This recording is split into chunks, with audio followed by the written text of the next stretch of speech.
You good?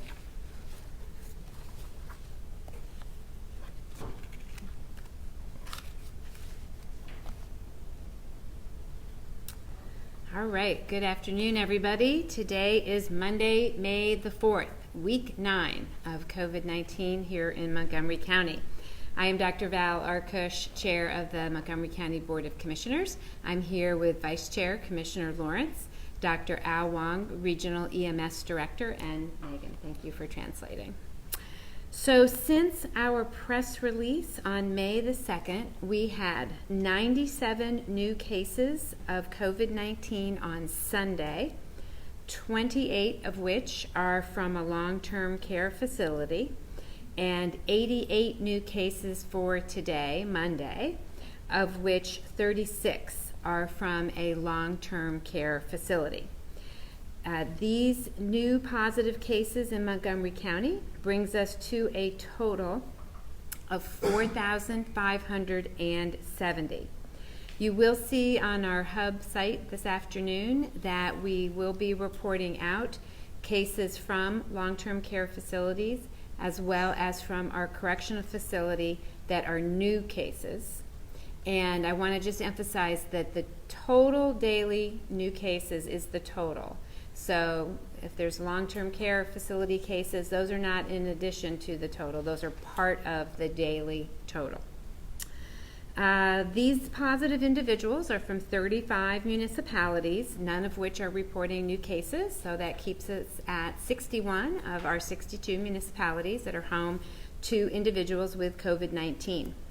These cases over the last 2 days range in age from 6 years old to 99 years old. And as always, you can check our municipal map at montcopa.org/COVID-19 for an update of where these cases are located.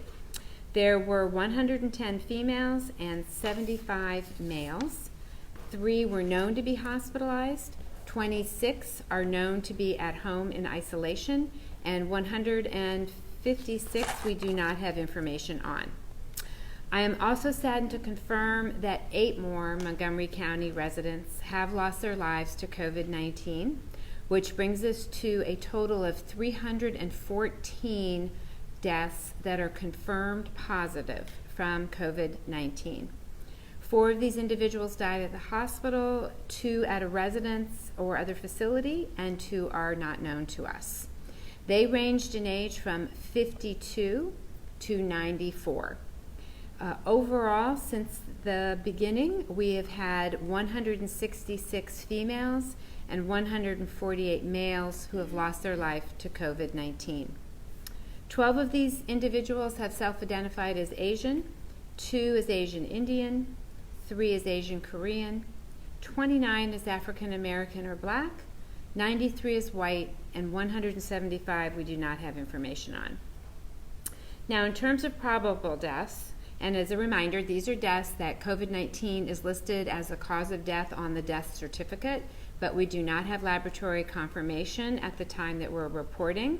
I will also note that sometimes we do subsequently get laboratory confirmation of these deaths, in which case they do move to the confirmed positive total. So today we have 156 total probable deaths. So adding that to our confirmed positive deaths, that gives us a total of 470. Our hospital beds continue to be stable. We still have about 400 individuals that are hospitalized with COVID-19, and approximately 20 to 25% of those individuals on a ventilator. Thankfully, because you have been doing a good job of staying at home, we continue to have hospital beds available in all of our hospitals, both regular beds as well as intensive care unit beds, and we continue to have enough ventilators. So we are very grateful for that. In terms of our long-term care facility update today, we continue to have 90 facilities that are reporting positive cases of COVID-19 among their staff and residents. These are self-reported numbers from the facility. We have 1,175 cases among residents and 520 among staff, for a total of 1,695 positives. Now, as a reminder, not all of these individuals are Montgomery County residents, and so these numbers do not tie to the numbers that I read previously, but we do continue to track these cases separately, just as a snapshot and to increase everyone's understanding of the very important and critical situation that is being faced in many of our long-term care facilities. Our field assessment and support team is out today. There are now a number of these two-person teams, and I believe they were hoping to visit around 8 or 9 facilities today. They will be back in tomorrow to debrief, and we will see how that goes. They have been, by all reports, very helpful to the facilities on these visits. They are checking for personal protective equipment, reviewing infection control policies, just trying to be as helpful as they can be to these many facilities. And we continue to thank all of the individuals that work in these long-term care facilities. We know that they're facing some very challenging situations as they work to take good care of the patients and residents in their charge. And we just want them to carry on and be strong and know that we're there to help them in any way that we can. The situation at the Montgomery County Correctional Facility continues to be stable. All inmates, 171 who tested positive for COVID-19 and who were asymptomatic, remain in isolation, and as of earlier this morning, all of them continue to be without symptoms. So that is good news, and we will continue to keep an eye on that.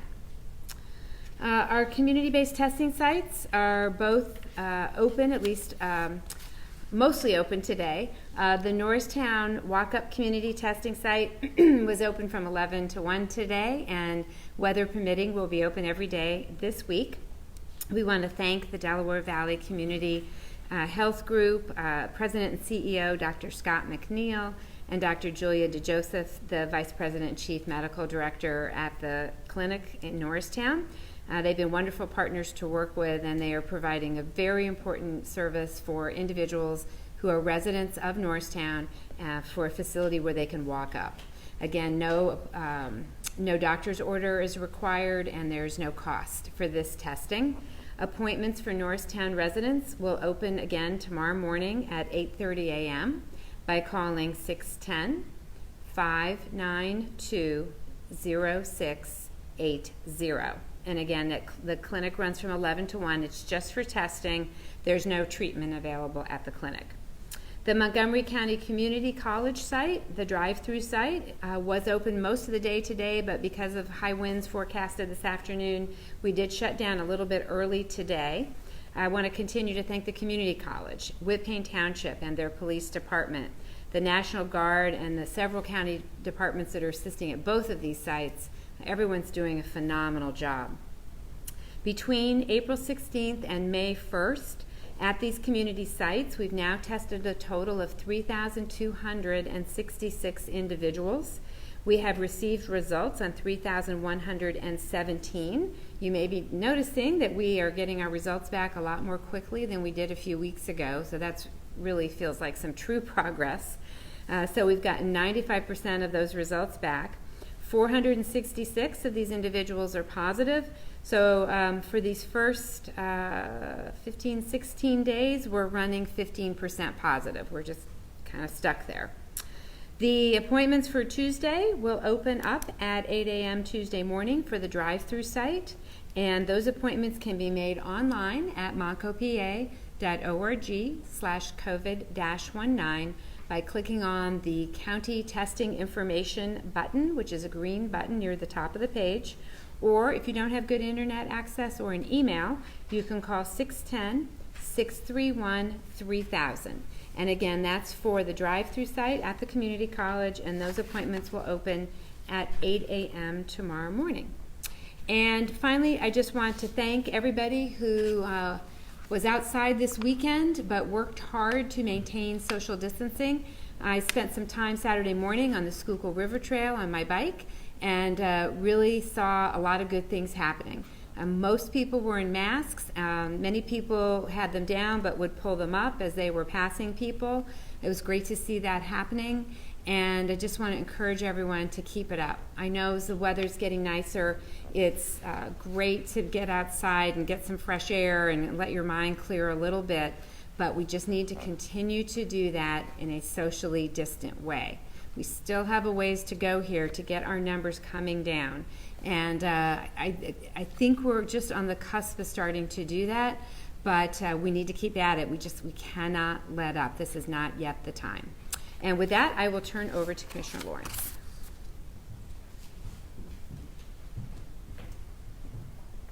Good afternoon. We're about a month out from the primary election on June 2nd, so I wanted to share with everyone how Montgomery County plans to utilize recent changes made to the Pennsylvania Election Code to assist counties holding in-person elections on June 2nd during the COVID-19 pandemic.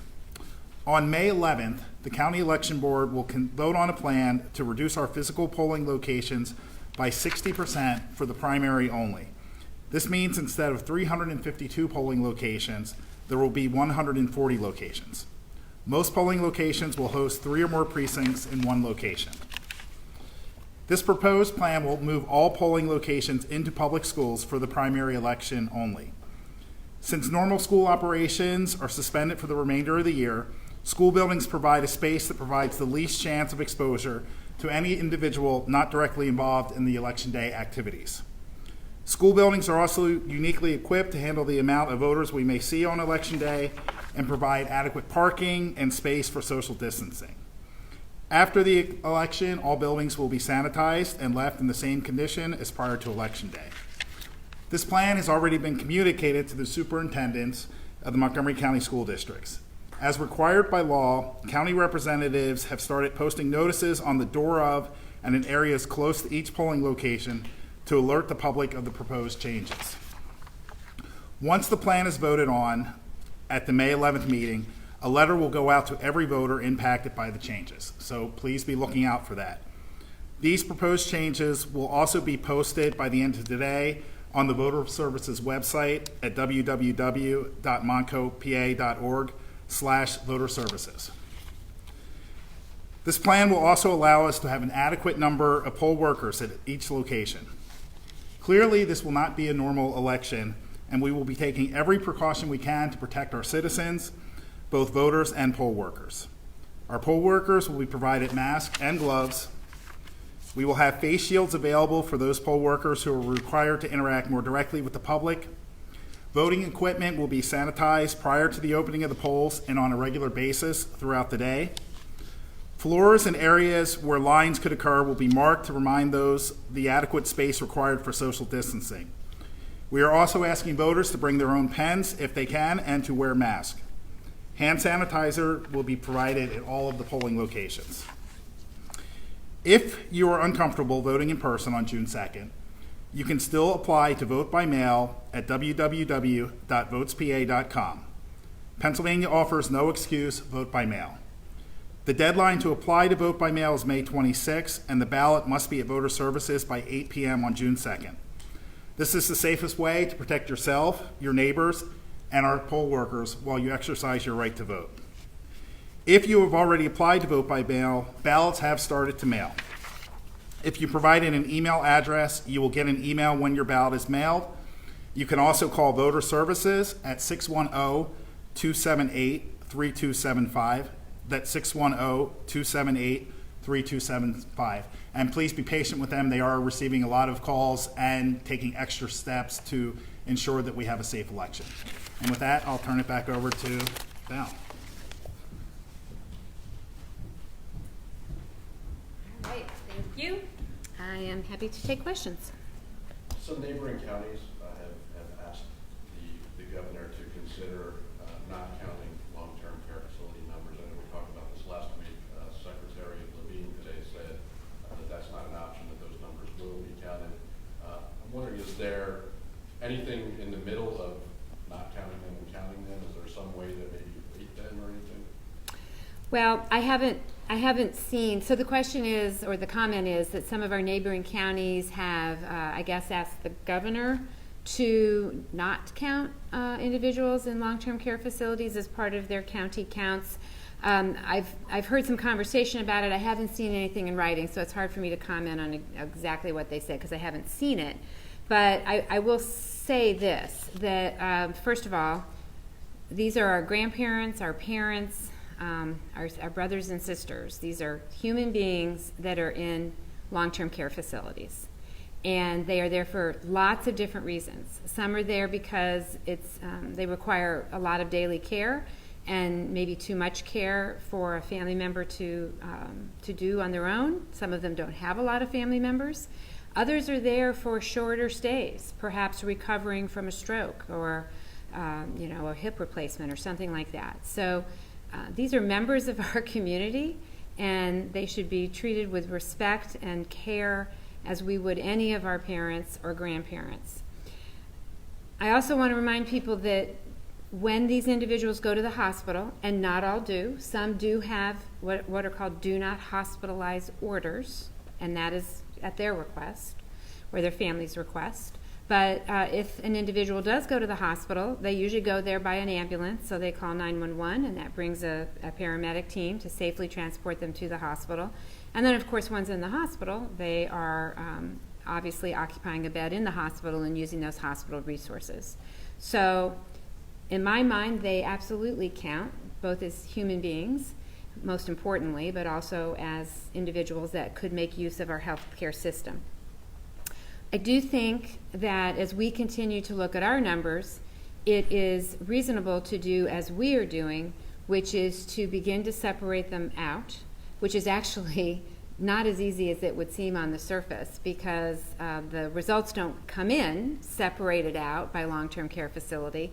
So what my staff has been working on for the last week or so is making sure we have all the addresses correct, and then sorting our results every day by the many addresses of these congregate care facilities, and then literally counting them.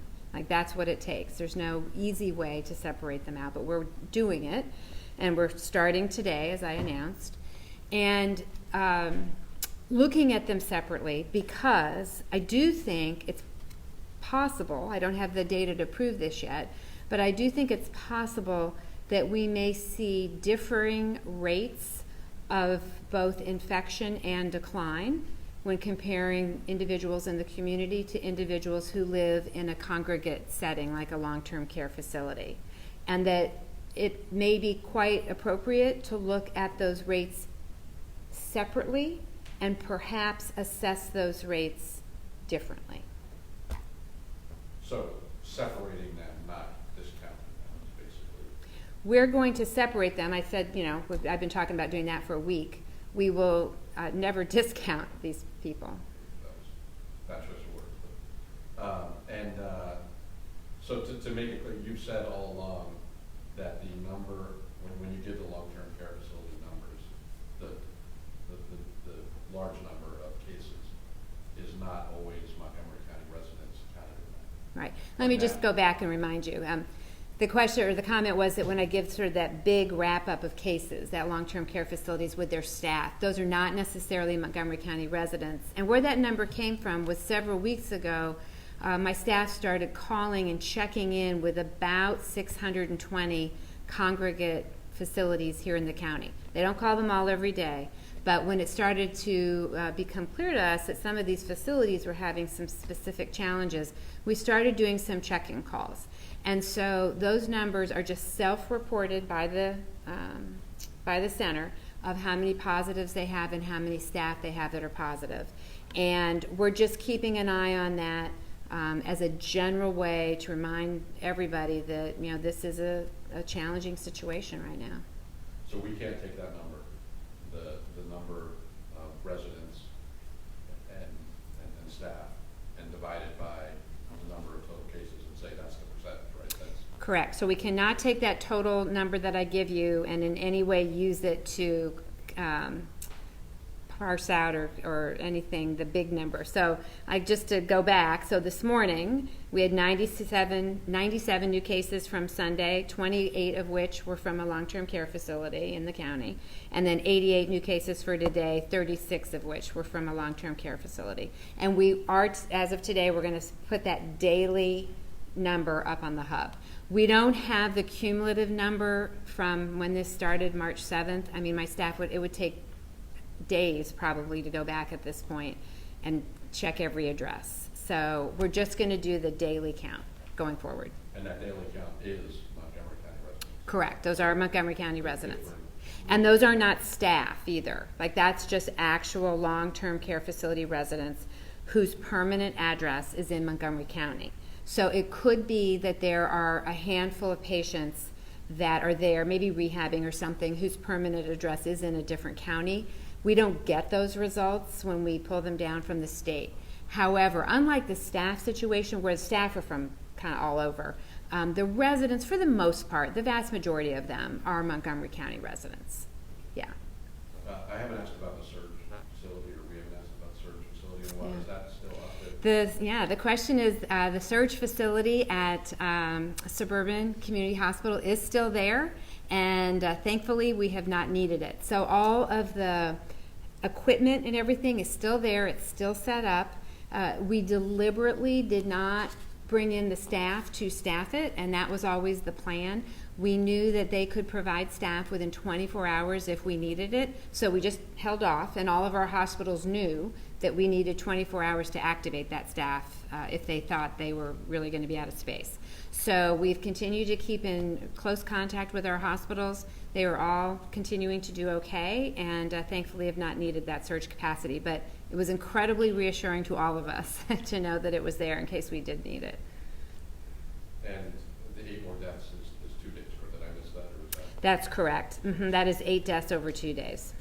And again, I've asked this several times. Can you read anything into that number? Is it because it's the weekend? Or? Yeah, it's very hard to say, especially on a Monday morning. Yeah, I wouldn't read anything into it yet. Anything? Anything from outside? Okay, great. We'll see you tomorrow then. Thank you.